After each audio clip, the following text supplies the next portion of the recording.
Welcome to episode 62 of Comic Book Nation, the official podcast of Comicbook.com. I am your host, Kofi Outlaw, and with me today is the original trinity of Comic Book Nation, Right. my co-host, Matthew Aguilar. What up? And back from the road, Mr. Brandon Davis is here. Hello.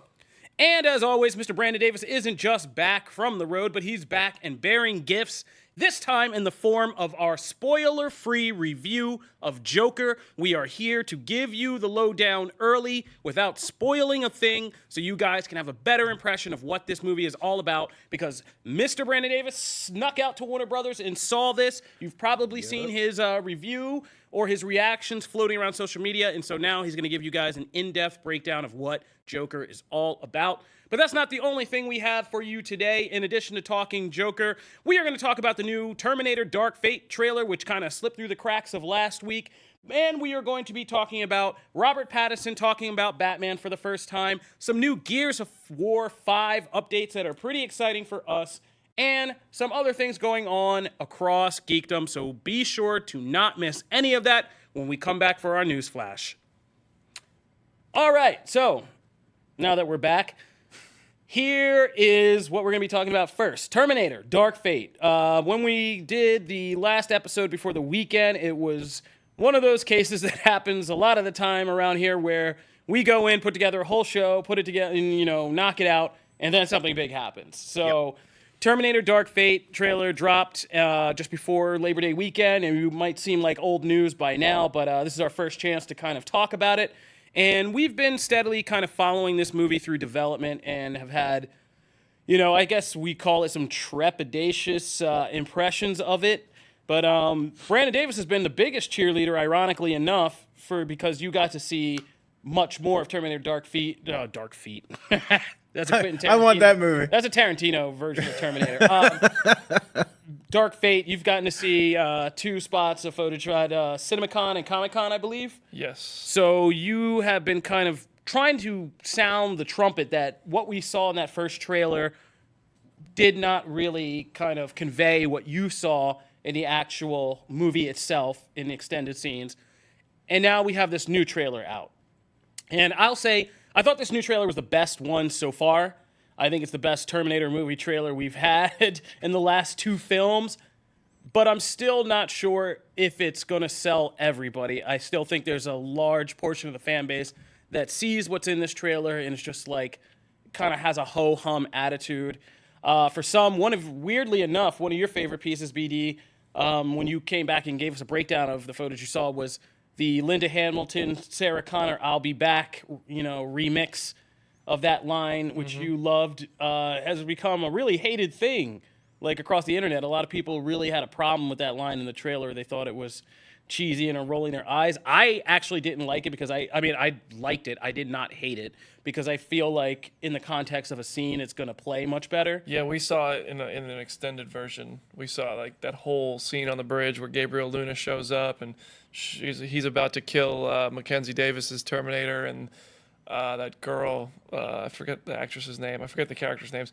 There's just so many new people in this movie. But Linda Hamilton shows up. She's got like a chain gun. She's roasting him with bullets. He finally starts to fall apart and just rebuilds and all that stuff. And then she uses a rocket launcher and blows him off a bridge or something, and then just drops the grenade and says, "I'll be back." And it was cool when you see it. Yeah. It's going to be cliche and cheesy no matter what, because the purpose of saying the line. It's all cliche anyway, but it works better in the context of the actual scene that we saw. But even if people saw everything, I enjoyed what I saw. I think I'm excited for the movie, but as excited as I'm gonna be, because does anybody even really want a Terminator movie at this point? Well, I think a lot of people want issue. a good Terminator movie and a return to form Terminator movie. Is that possible with? Even if this movie's great, is this a franchise that after the past however many movies that were bad can be redeemed? I know that we're jumping back in. This is right after T2, and it's a continuity where the other crap movies never happened, and we're picking up after the good Terminator movies. But is this a franchise that still has that power to get people excited, even if this movie's great? I think any franchise has that potential. Yeah. Just because, if you look at the current Rambo trailers, those are resonating a lot with people. And you look at, Die Hard kind of did a thing where it had a bunch of sequels, and then it did one that people didn't really expect, and all of a sudden, like, a lot of people were fans of that first, like, return to form for Die Hard. And then again, they kept piling on a bunch of sequels, and no one really wanted it. But I think it's possible for any of these franchises to have that. I mean, I'm excited, but I kind of agree. Like, I have the same problems that I think the footage itself and some of those parts in the, like, when Arnold's on the, I don't even know where they are, top of a truck or wherever they are, and he's like unloading A plane. the gun. Are they on a plane? So he's unloading the machine gun at Luna's face, and he's just taking all those bullets, and like, there's some really cool imagery here. Mackenzie Davis's character has a couple really cool spots in this, but the lines that they stop the music on that are supposed to be the punctuation to those imagery suck. Like, they all, like, there's twice in this thing they stop the music and someone says a line, and both times it was like landed with a thud. I'm like, that, and that line's one of them. Like, I feel like when you watch that scene, it'll be fine. When you watch it in the trailer, though, and they want it to hit you, it's not hitting. Like, I don't know how they edit it. I don't know what the problem is, but it's not resonating. As excited as I am based on what I've seen at these events, I'm still just like cautiously optimistic for this movie. I hope it's great. I hope it's a great return to form, because Terminator and T2 are freaking amazing movies. But I think, well, I'll speak and say that I think, there are a lot of people, their potential is always there, and it's just waiting for somebody to realize it. Like, none of us thought Planet of the Apes would become one of the modern great franchises of cinema. Yeah. Or be kind of a movie we were talking about getting awards for, like, but, somebody came along and had the vision to put that together and do that. So, like, we can do that with Terminator, but it just has to be done right. And it's just weird that, like, all these major people keep coming back to the franchise. Like, Arnold came back for Genesis. Now James Cameron's back, Arnold's back, Linda Hamilton's back, and it still feels like kind of a miss. I think, in a weird way, Terminator needs like a true reboot. Like, but also, like, I mean, I think it's the effect that you saw on the X-Men franchise. Like, even if Dark Phoenix was a fantastic movie, I don't think the X-Men franchise would have gotten so much buzz after movies like Apocalypse damaged the brand and the level of buzz. No, I don't believe that. I mean, history, X-Men Days of Future Past killed it, and First Class was so-so, and The Last Stand and X-Men Origins Wolverine should have arguably killed it all together, but it managed to pull out a major win. So I don't think any of that is, like, I mean, it's kind of like Terminator. Like, your fate's not determined. Like, you can open it up and, like, change things. The future is not set. Yeah, it's not set. You just got to do it the right way. And I think there's legions of people pulling out their hair who were, like, fans of the Dark Horse comics and no other, and kind of like, Dark Horse comics, like all that Terminator lore that was explored. Well, other I don't know. forms, I think they our made definition really of great legions is stories. different then. What's up? I think our definition of legions of people is different. Well, I'm saying, like, there's not a legion of comic book fans, but I'm saying there are a lot of people who grew up, like, reading those Dark Horse stories and just having their idea of what a Terminator story could be vastly expanded. Yeah, it's and much better than the movies have ever done. I mean, I hope that's what happens. And I think and I think it could happen. I'm not. But I think it out. just needs a true reboot, like for real, like. But no one wants to let go of that Cameron golden exactly, era. and I think that's the problem with this in some ways. Like, if you had just shown me a movie about a young, Mexican girl, like, wandering around, and then some horrible dude coming through a door and trying to murder her and having all these, like, freaky powers, and then show me a woman who just, like, beats him up and is like, I'm an enhanced human, like, and it's a mystery about why Terminator is now like this, like, I would be much more intrigued than that. Interesting. And it's just like, I think it's the approach, and I think you got to let go of the past for real and, start on a new storyline from the basics again. And we're just not quite doing I think, here's the thing, though. I think if this doesn't land, that's the next step, because at this point you've literally brought everybody back that you can. You've restored every single thing from that golden age. Nostalgia, And if this doesn't play, you have to, because there's nowhere else to go. No. All right, well, that'll do it. We're going to be keeping our eyes on Terminator Dark Fate coming up this fall. So, yeah. So, do you guys think this will be, in the end, do you predict this will be more towards the T2 side of the fence or the Genesis side of the fence? It's really hard to get Man, to the or Genesis somewhere side. I'm in the gonna say middle. Somewhere. yeah, I think it'll be towards the T2 side, but also like I think 75%. it'll be better than Salvation. It's not going to be as good as T2. how could it not? What? Salvation. How could it not be better than Salvation? Salvation was Yeah. not great. I don't know. Do you guys rank? No, I Genesis think like over this will be Salvation? like 'Cause I a. don't. I mean, if I'm Both of going those are dog. based on what I've seen, I think this movie has potential to be like a 7 out of 10, 8 out of 10 movie. Maybe could exceed that. It could not meet that. It's hard to tell. How do I'm you, in the 7 range. I think Hey man, that's we're what living it in looks a like time when Angel Has Fallen is ruling the box office. So, That's you know. true. You didn't like that movie though. I know. I said it was all right. I said it was an action Oh, movie, yeah, that's but it right, was you just said. kind of like we've we get exhausted so the many whole Has movies we Fallen. don't Yeah. need Yeah. now. All right. Well, moving on. Let's talk about Robert Pattinson. So, Robert Pattinson's been opening up about playing Batman a little bit more. Just kind of sharing because he was notoriously quiet while this whole casting process was going down. He reveals how pissed off he was That was when it hilarious. leaked. That was great. His whole team went into freak out mode because he thought the leak had ruined his chances of being Batman.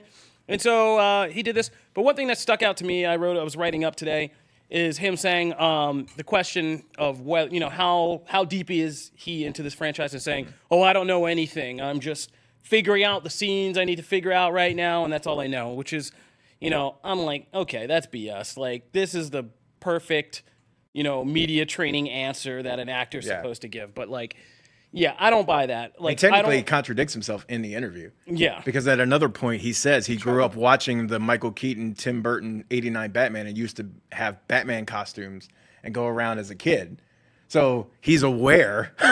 Yeah. He's aware of Didn't he try on a character batsuit already? yeah, Yeah. He's already tried on a bat suit. Like, yeah, he's done all that. My thing is, I don't think he is just in this for this movie and taking it. Oh, no. One step at a time. Like, I don't believe that at all. No. There's no way that I feel like Warner Brothers, like, this ain't Joker. This is Batman. This is their like, golden goose. Yeah, this is the golden goose. Like, I even say in one, like, the post, like, one Batman film automatically begets, like, another, unless you totally, crap the bed like Batman and Robin. Like, you are getting more than Yeah. one.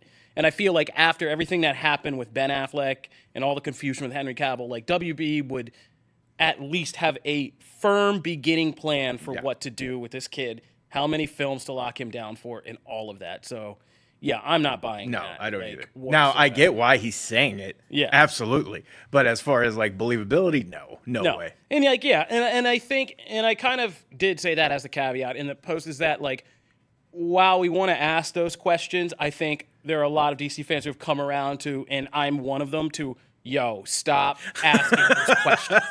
Like, Yeah. let's just get, like, it's just like Terminator. Right now, let's just get one good Batman movie that we can all hang our hat on and enjoy. Yes. And then go from there. Yeah. Like, if there's any lesson from the past decade of DC movies, it's stop making these stupid franchise plans too early. Like, stop telling, like, while we're focused on the Batman, stop having me think of the Batman 2, Bane arrives. Like, don't tell me anything like that. Yeah. Just let's get through the Batman and make a really good Batman movie. And then we can decide what we want to do with that material. Is it connected to Joker? Is it this? Blah, blah, blah. Is it going to be, whatever. Do you think it's called the Batman? I don't think that's ever been official. No. But unless they're going to put something in the title that, like, makes fans go squee because it, like, refers to, like, a big, like, a storyline or famous thing, I don't see why you don't just call it The Batman. I hate that title so much. I mean, I don't have a better one. I wasn't saying that as in, mean, like, I have because- better. I just hate that title. Ugh. Because, I mean, think the they could title go with, like, implies, like, it implies, like, we're going to see the story about how Yeah. this, detective gets built up into this larger icon as... I'm not saying it doesn't work. you know. I just don't like it. Do you think that a title like Batman Zero Year or some sort of comic book title could be attached and all, like, that Warner Brothers would look at it and be like, all right, yeah, we could throw that on and it'll still sell tickets? Or do you think you just have to call it the Batman? Well, I capture? think I learned in the 2000s, I've told this story before, either in the office or on this podcast, about, like, I had, my wife had a friend who she was living with when, I was in grad school and The Dark Knight came out. And I was over at their house, like, literally before Thursday night, before opening weekend, The Dark Knight. And we saw, it was when they were running all the TV spots. Yeah. So she saw a TV spot for this, and this girl like flipped out, and she was like, "Oh my god, I will never see that movie. They are totally ripping off Batman." And I was like, okay. And I had some fun with that, as you know, I would, but like. Yeah, I think we've learned that. I think they learned in the late 2000s trying to attach all these fancy titles and artistic titles. It just confuses the stupid people. So you just got to try to keep it as franchise. I simple still as like possible. World's Greatest Detective as a sub, but yeah, I get it because it fits with Reeves and what he's doing. Yeah. But yeah, I get it. Yeah, I mean, but you just don't want to confuse the dummies. Lowest common denominator. Yeah, the Batman is pretty simple. That's, yeah. It's a new version, but Yeah. yeah. So I don't know, but all right. So yeah, I think our whole thing right now is taking the approach that Joker took in what we'll say may or may not be successfully, based on what Brandon Davis says. Yeah, just take this film and just get it done, just as a standalone, and then go from there. Yep. All right, well, moving right along. This one's fun for you, Matt, as a wrestler and gamer. We have a Gears of War 5 update, which is that your buddy Batista is going to be in Gears of War. Yay! I'm actually very excited about this. I wish I had this is one of the few times that I wish I had an Xbox.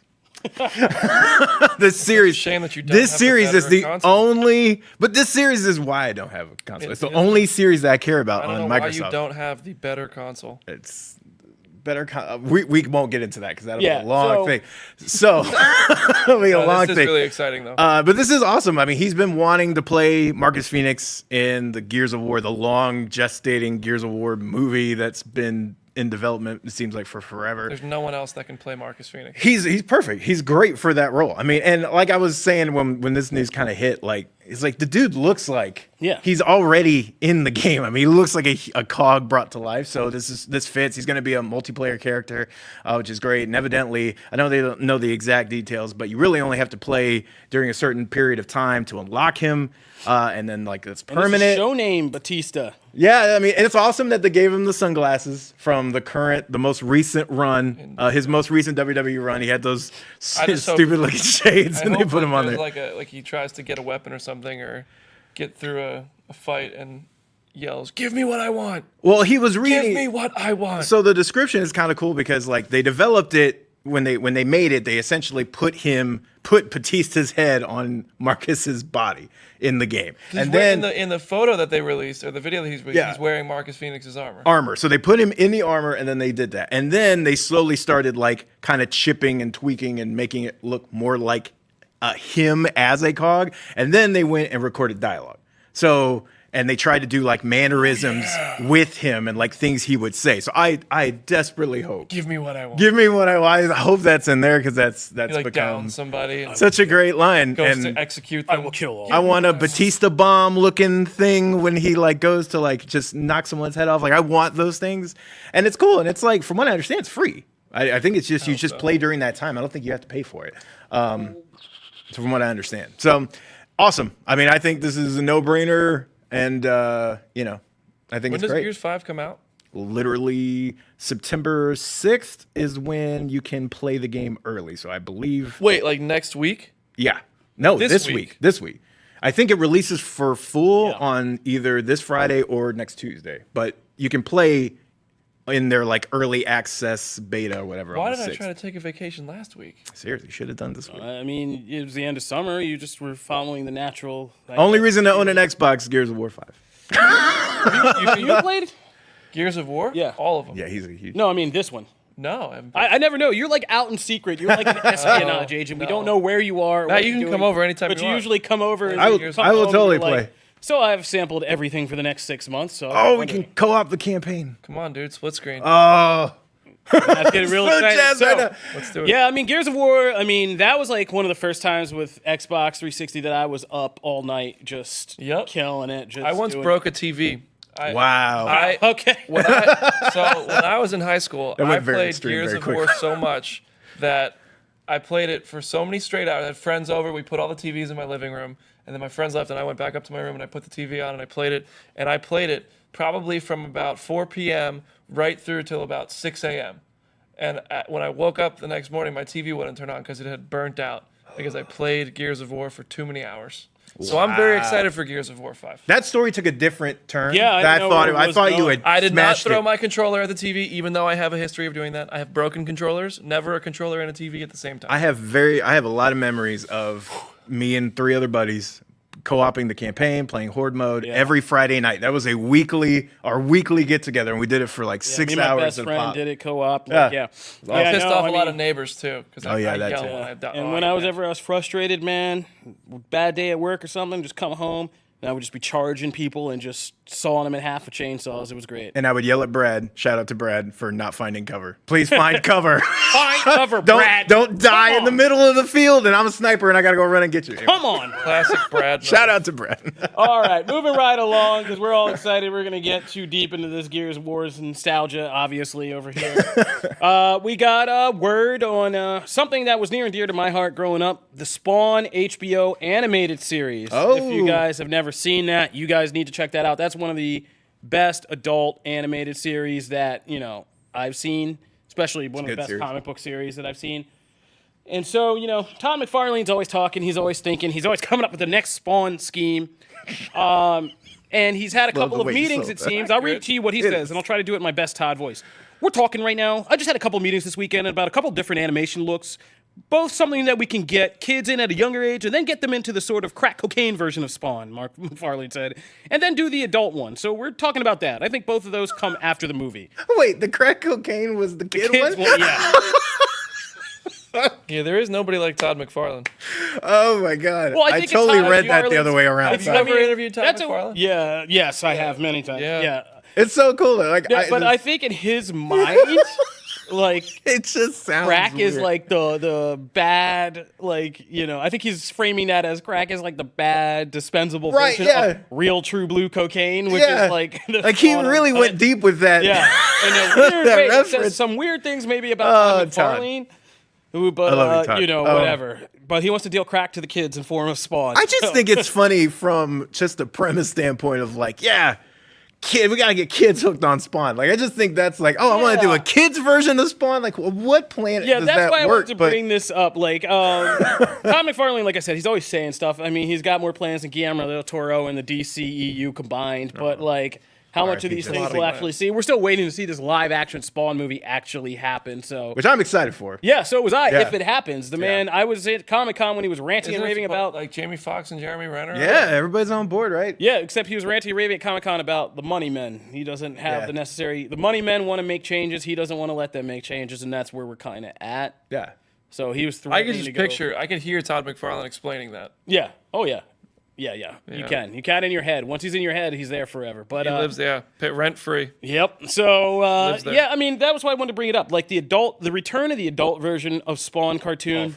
All for it. Yes. What you're trying to do with a kid's version, it seems like overextending. I think Todd McFarlane always thinks Spawn is more kind of widespread acclaim than it is. I think because I Or think maybe he's the just been making the toys and he thinks like, hey, I got a market. maybe there. that's it because like the easier comparison as from oh hey, you have this adult version of the character and then you have a more PG friendly version would be Deadpool. But the difference is that Spawn has never had that kind of personality, that kind of playful, Yeah, or that lighthearted. mythos. No, like he's got cool characters in the world. Don't get me wrong. Like there's some really cool characters in Spawn's world, but they don't lend themselves to this kind of lighthearted fare. Like Deadpool Yeah. has some screwed up things, but he has that other Can't side. wait to see the children's version of Violator. Yeah, and right? Malbolgia. Like, That's gonna be great.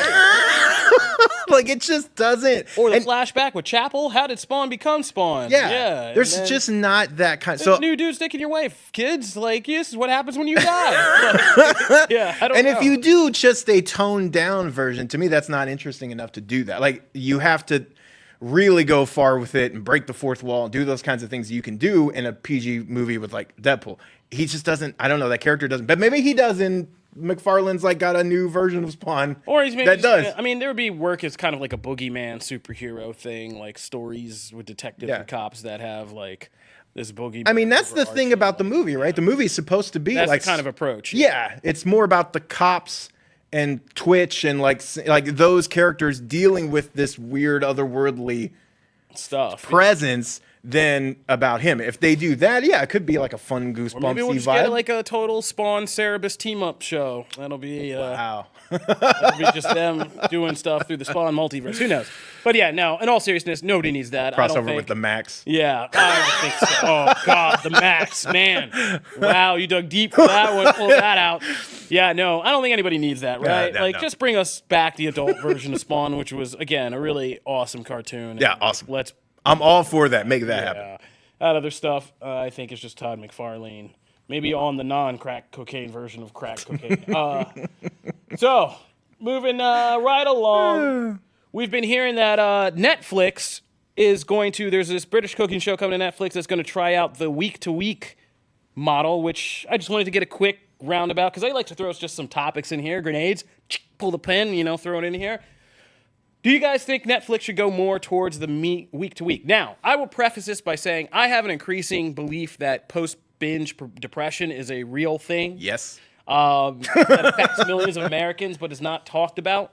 And it's a downside to the binge model, which I was stuck up for when it was coming up very big, but I've kind of come around in the sense that, I don't like post-binge depression. I'm very happy for a couple days, and then, I'm very sad for a long time afterwards. And I miss the week-to-week discussion of certain shows. So I wouldn't mind Netflix trying this out more with other shows and seeing how it could work. And some of the more high-profile things, I think Haunting of Hill House would have been a great one to do week-to-week because of how invested everybody was immediately in that show. And then, each episode's reveals and the discussions and the theories that would have come up, that would have been a really good one. So I would not mind them varying it up. I don't think it needs to go one way or the other. That's where I stand. But I wouldn't mind them varying it up. I mean, that's my biggest thing is I think it would be great to have a couple of series that you just do that model and not lean all the way one way or the other, because then it feels more like you always have something new to watch. Because yes, you might still binge some show that hits, but there's another show right around the corner that you're like, oh, well, I'll get the new episode of that. It's enough to fill in the gaps. And I think if they have 4 or 5 hit shows that they do that with, you spread that out over your calendar, and you're almost always going to have something to keep your interest. I think it's better for them as a service anyway. Better for us too. Yeah. Yeah. Yes, absolutely. I think just from a business, for us, it's better to be able to get people on our site talking every week. But also, I'm all for it because I think it'll increase viewership. You'll have more event type shows. What was the Game of Thrones was the last really event show. The Walking Dead was, but it died, and we don't have that. I don't think we have that show right now in our culture, and it's because there isn't one. The Boys is the closest thing, I think. Yeah, and I was going to say. But The Boys would have gained a bigger audience if week after week people were saying, you have to watch this show. Yeah, if there was you have to watch this between show. that first episode for people just to be like, holy crap, Yeah. did you see that first episode? Because it took nuts. But then about a all week of and a half to really but get then for people 7 on. weeks you'd have interviews, you'd have theories, you'd have reviews, you'd have people raving about it, and more people are going to get on that train, and it's good for everybody. I think so. I agree. Whereas it drops at once, people are like, "Oh, I watched it. It's great. You should check it out." It all happens at once. In the coming weeks, you try to find ways to continue talking about it. You don't know where people are at in the series, so you can't really talk about it. Yeah. I love the week-to-week format. I'm all for it. I've never been a binge watcher in the first place. I can't sit still and watch an entire season of Daredevil in one weekend. But I love the week-to-week format. Yeah. But just from our business, from the conversation standpoint, from the audience building, I think that you get event television back by doing it week-to-week. Well, I think it varies. I think I was going to use The Boys as a great example of something that would have been a much bigger deal had it been week to week. Yeah. If they've done 3 episodes to first and then the last one over the course of 5 weeks, many more people would have been doing this, because the real kind of value in streaming services has been, because we don't get the viewership numbers, has been in social media buzz, right? Yeah. That's how they kind of gauge whether to cancel these series and stuff. And I think, like you said, the binge model, it's hard for people to maintain that over time. And I think the Marvel series were a perfect example of this. Things that started out so hot, like Daredevil, then quickly in seasons 2, season 3, and even though season 3 was excellent, it never really got the same level of buzz. Yeah. Because people were finding out all these reveals at the different times and stuff. If you had seen that episode where Bullseye first debuts and has that fight with Daredevil in the news office, and that was like a week thing. Yeah. Like we would have all been just going crazy. Well, on this that is for a where- week. And so like comic book shows are a thing I think would automatically, I think Marvel, Netflix, it would have changed the nature of how they made those shows for week to week kind of spectacle and give Yeah. things than just those episodes where you get lost in the middle and then you don't even know like the 4 episodes you just watched. That would have been great for that. But on the other side, I think things like Stranger Things is designed to be a big movie. Yeah. Like essentially. And so like I don't feel like I've binged a lot like or over binged Stranger Things because it is one big movie. Yeah. And so like when I see it, Like Dark Crystal seems like it's kind of in that vein, right? Yeah. Seems like it's just a big movie, binge it, cool, get Yeah. it. You know, that's that's a good experience. But like, yeah, the Marvel stuff got too crazy. With 13 episodes, people would be like, I watched 6, I tapped out for like 2 weeks, and then I'm coming back to finish the last. like I hope they do the week to week thing has with the urgency. with Witcher. I hope they do that. 'Cause Yeah. I think that series would also benefit. Exactly. I also think Disney Plus is forcing them to do this. Yeah. I mean, It's Disney forcing them to Plus find a formula to get people talking and watching their stuff. And and we don't know what that Disney buzz. Plus is Yeah. going to do yet. We don't know if they're going to do week to week with all their upcoming shows. I mean, Marvel and otherwise. So I hope they do week to week. Yeah, week to Yeah. week is my preferred. Hey, Netflix, listen up. Yeah, we're trying to save your business. All right, so You're welcome. there you have it. We wouldn't be opposed to more week to week. We've had a lot of what we wanted, but it's too much. Too much. All right, so Much of a good thing. stay tuned because Is that like when you guys we... rehearsed that? Is that No, a thing? No. we didn't. Is that like an inside joke I'm not on the No, show enough to it's- know about? It's Totally really not. spontaneous. Yeah. Wow. It was, Totally spontaneous. Woo. Well, stay tuned because when we get back, we are going to dive deep into Brandon Davis's spoiler-free review of Joker, and Matt is going to break down the new comics of the week for us. Don't miss that.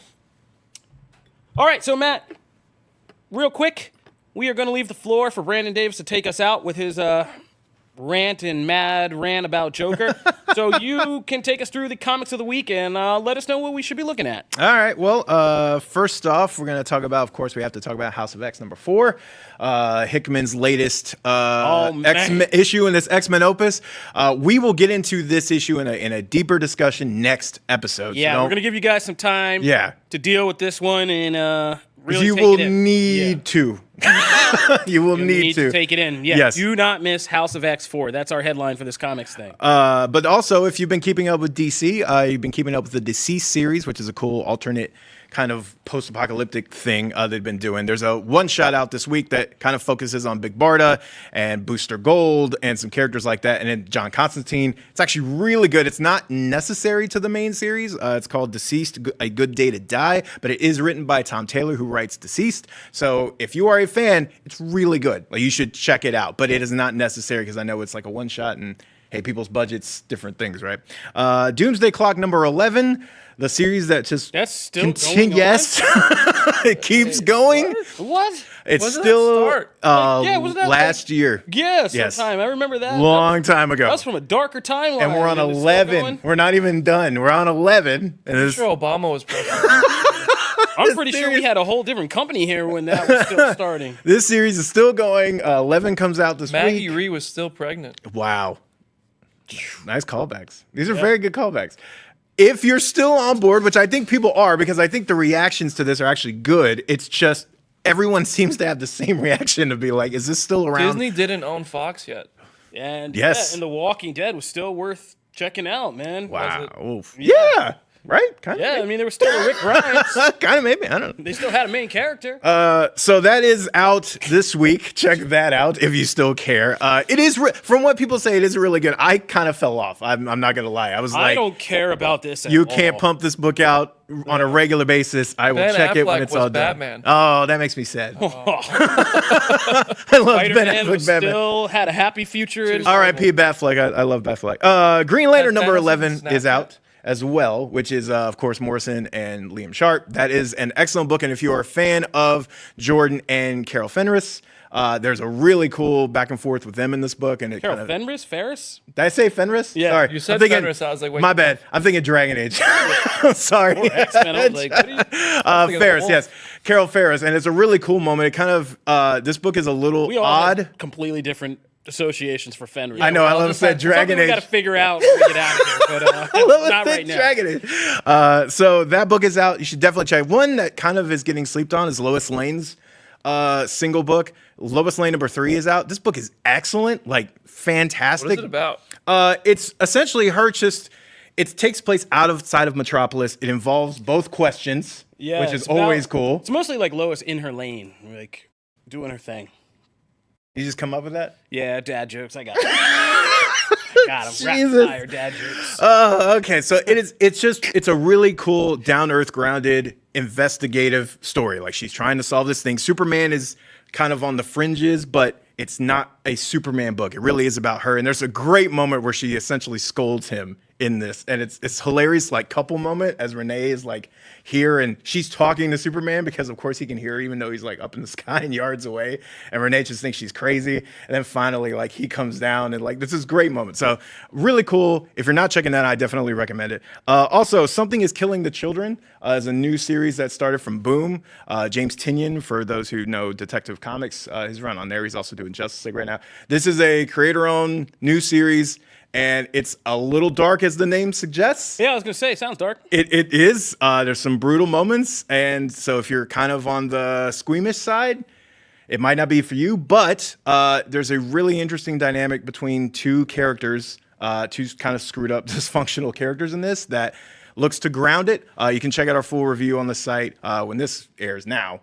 So you can check out that if you want more details. But very good. Like you should definitely check it out. It's first issue this week. Also, Battle Pug. #1. Why is it on here? Because it's called Battle Pug, and it's literally about like this old caveman guy who's still around, and he rides a giant pug, and it's amazing. Isn't like a shark and a gorilla one of the most popular comics? I mean, a bear and a gorilla. And a shark. Also, if you're into stuff kind of outside Marvel and DC, Vampirella and Red Sonja are having a team-up book right now. That's just starting, and that. I'm typically not like the biggest on either of those characters, but it's actually really interesting and fun. Like they do some different stuff with those characters that you wouldn't expect. So definitely check that out. Alpha Flight, The North, #1 is out. I did not know what to expect from this book, and there's 3 short stories, and they're all actually really good. Like I know Alpha Flight kind of has this rap of like meh, like being kind of these whatever. Created. But this is good. Like this was 3 compelling stories, all of them like the perfect length. Even if you're not a fan, you'll find something to like. I think this is actually a really great starting point for them. Also, Agents of Atlas #2. I talked about that a couple weeks ago, where this story where all these different countries are joined, where you can essentially walk past borders and everything. That has some really, I mean, it's very topical right now with borders and society and immigration, and there's some really interesting takes on that in here with a superhero story mixed in. So very It's good. better than Carnival Row. I feel bad about not caring about that show. But I don't. also, The Punisher #15. I don't really care about Punisher often, but in this book is Night Thrasher with a skateboard and Moon Knight.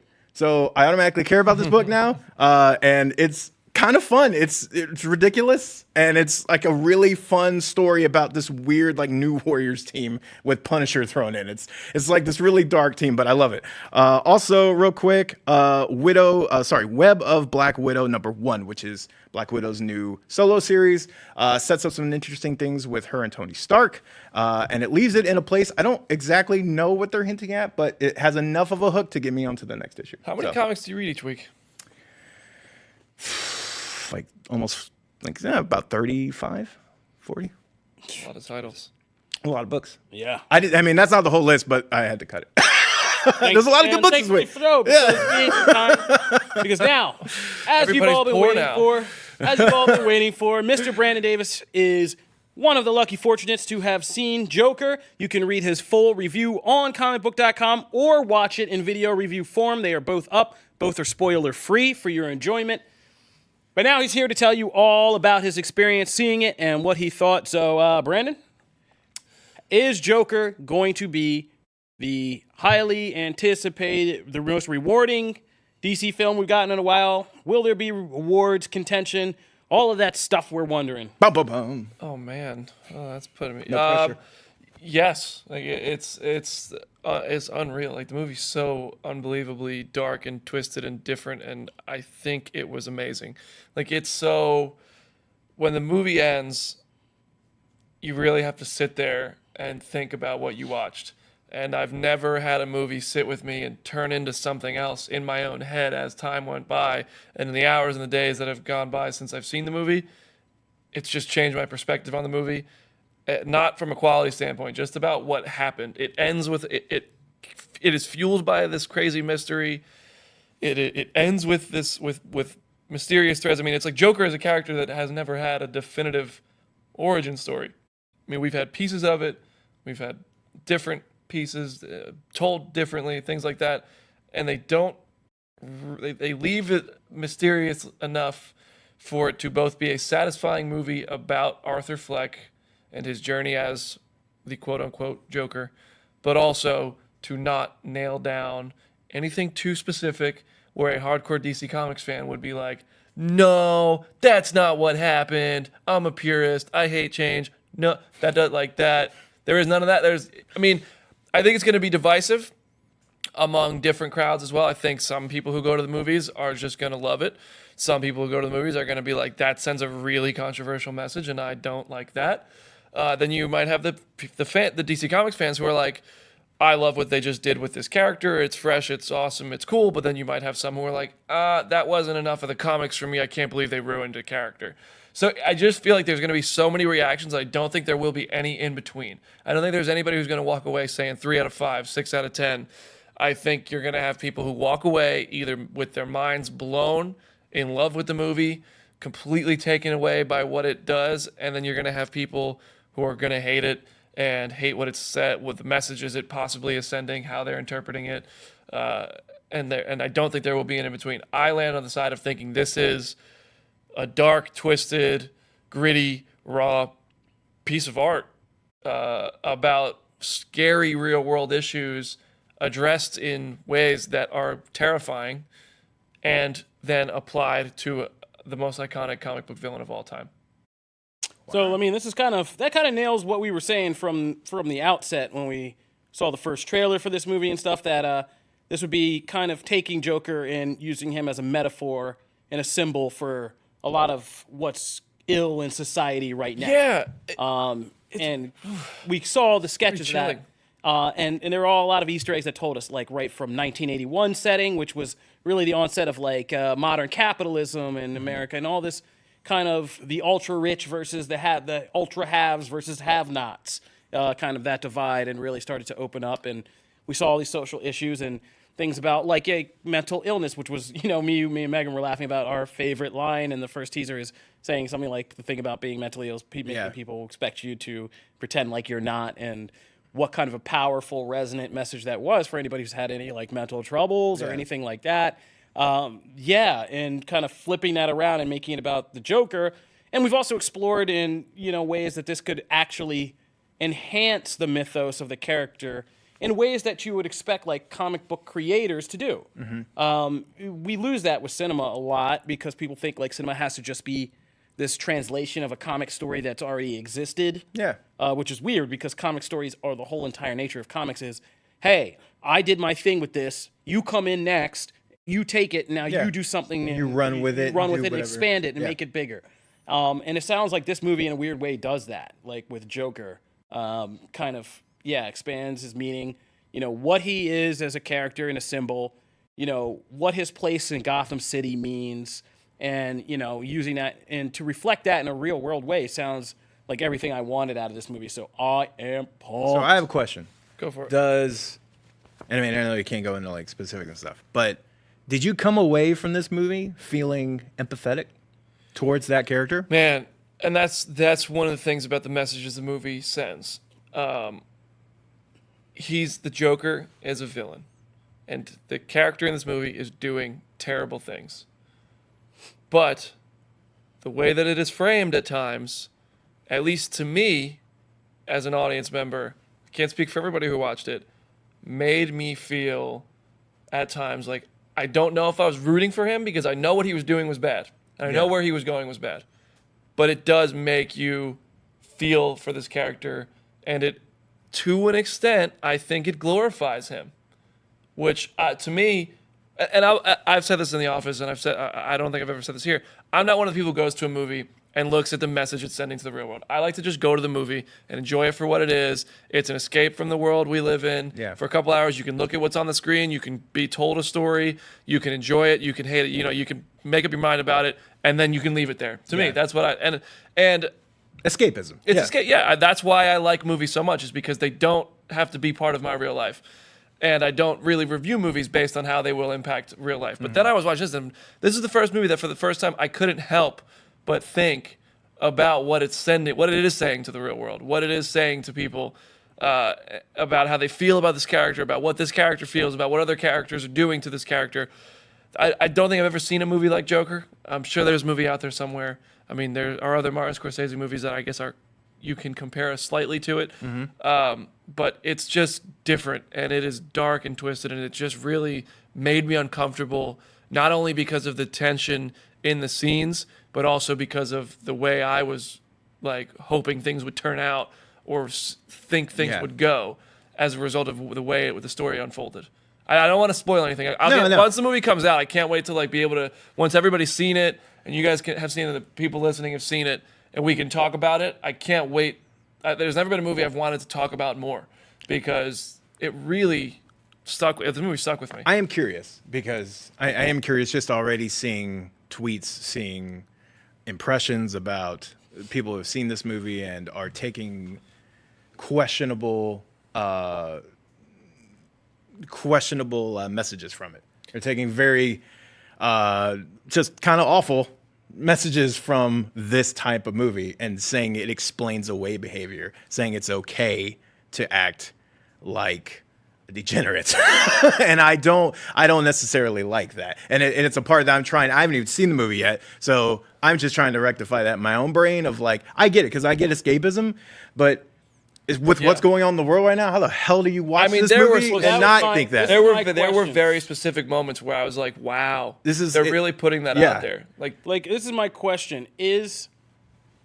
Now, this movie was made, but things have drastically changed in like the last month, even in terms of how in society we are looking at, violence and mass violence and who the committers of mass violence are, and kind of getting to this place where, it's becoming this theme about the angry, feeling kind of overlooked dregs of society that are now bubbling up and becoming these violent it's a real thing. Activists, but violent, exploding in these violent acts.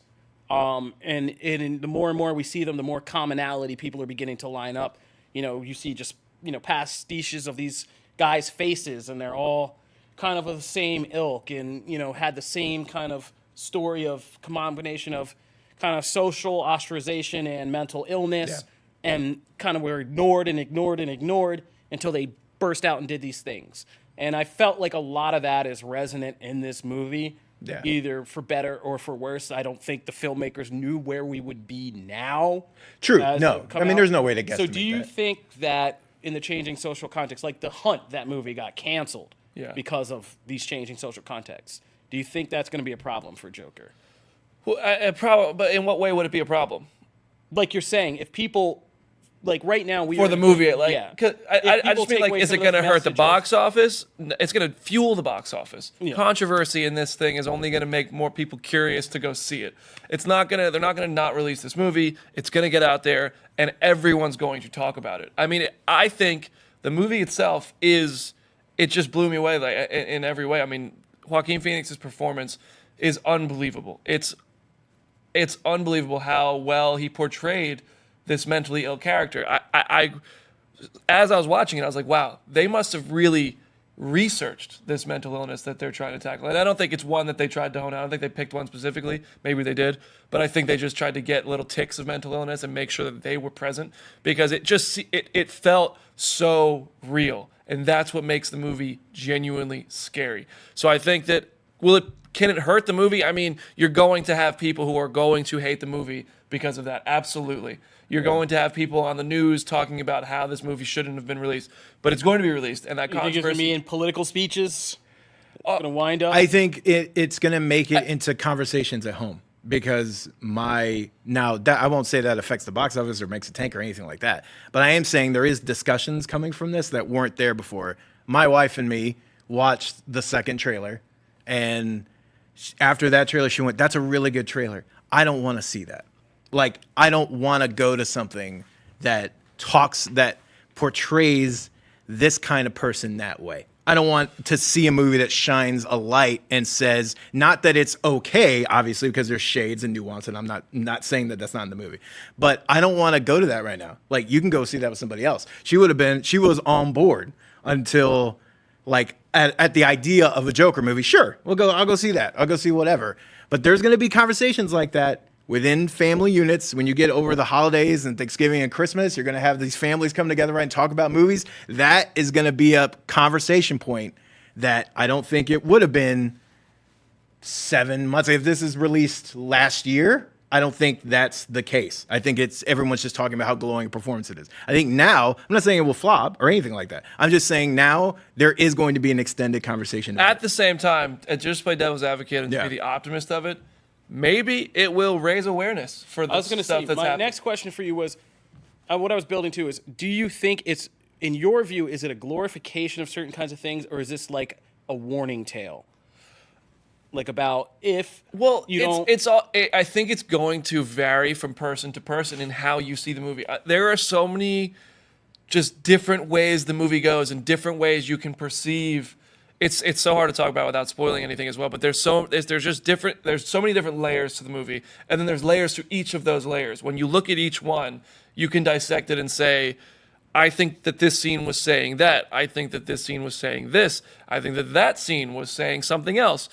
And then you can say, I think all those things are wrong. And it's really hard to take one thing away from this movie. And while Arthur Fleck, the character, the Joker character, it maybe is like, I guess he's the protagonist, which makes him the hero of the film to an extent. I don't think it paints him in a way that he is to a character you're supposed to like. I think he's just a character that you're supposed to understand.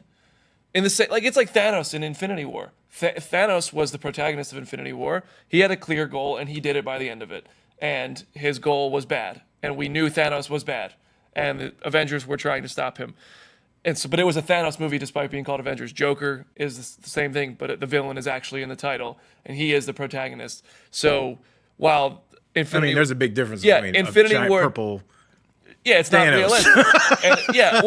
Also Infinity War, Thanos like had a goal.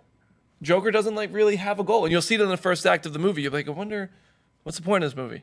Yeah. And then you'll be going through the second act. You'll be like, oh, maybe this is the point of the movie. And then in the third act, you're like, holy, I guess that was the point of the movie. And it just really shocks you several times over. But it could, it could raise awareness for these things and say, hey, we need to talk about this.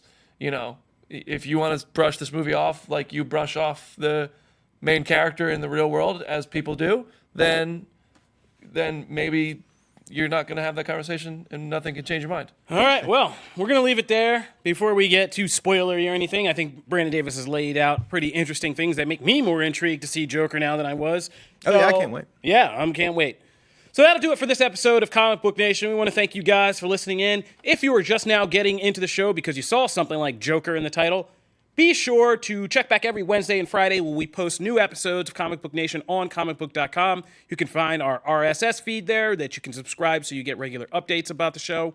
Or you can subscribe on your favorite listening platform. We are on iTunes, iHeartRadio, Spotify, Stitcher, Google Podcasts, Google Playlists, or you can tell any Amazon Alexa device to fire up Comic Book Nation podcast, and it'll start playing for you.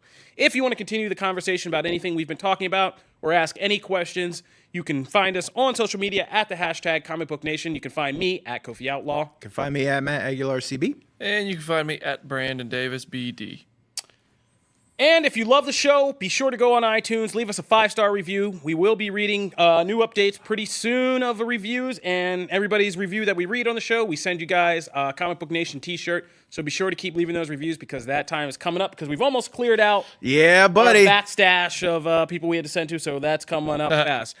Otherwise, we want to thank you guys for listening again. Fall's here. We're all ready for the fall season and bring you a bunch of new stuff about fall movies, fall TV shows, comic books, everything going on. So be sure not to miss a single episode. Thanks for riding with Comic Book Nation. We're out. Deuces.